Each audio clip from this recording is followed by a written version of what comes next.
Hey everybody, Wrenching with Bob here.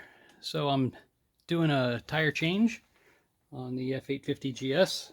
Quick take here. This is not to be a long, protracted video, but I wanted to show something on the 850 and the 750 as well that I find to be a weakness of sorts in terms of people being their own mechanics and running into troubles in putting the front wheel back on. So on the right side, your left, but on the right side caliper, the way that the wheel gets bound in by the axle and pulling the whole axle in using this 12 millimeter socket that pulls on the inside of the axle, that if you don't pull that thing all the way in, even a half a millimeter of not being pulled in, and then if you tighten down the tightening bolts here and here, what you wind up with is the entire wheel being a little too far to the right.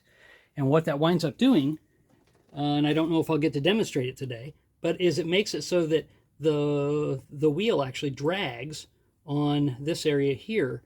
And so, I'm sorry, the rotor actually drags on there.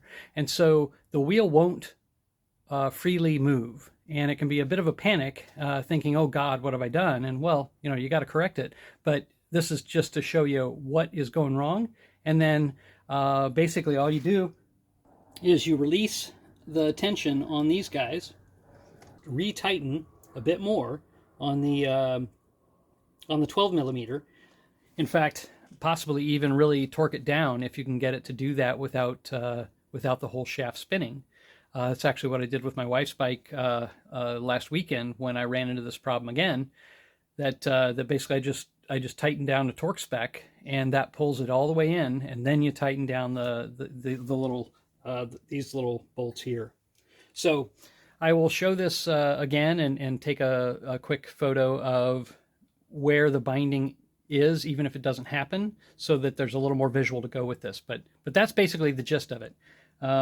So if you run into, hey, I changed my wheel, I changed my tire or whatever, and you put the wheel back on and it doesn't want to move, that's likely what the cause is. And it's just such tight tolerances.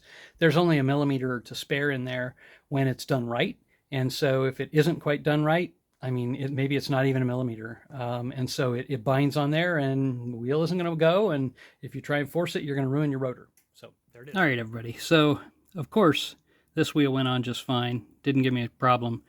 But if you're looking at the rotor, right, and you follow that rotor to where it leads to the caliper, but right about where my finger is, there's a spot that is not the brake pad, but that is the caliper, the metal of the caliper. And there is a black space in between, right in between, you can see between the rotor and the caliper.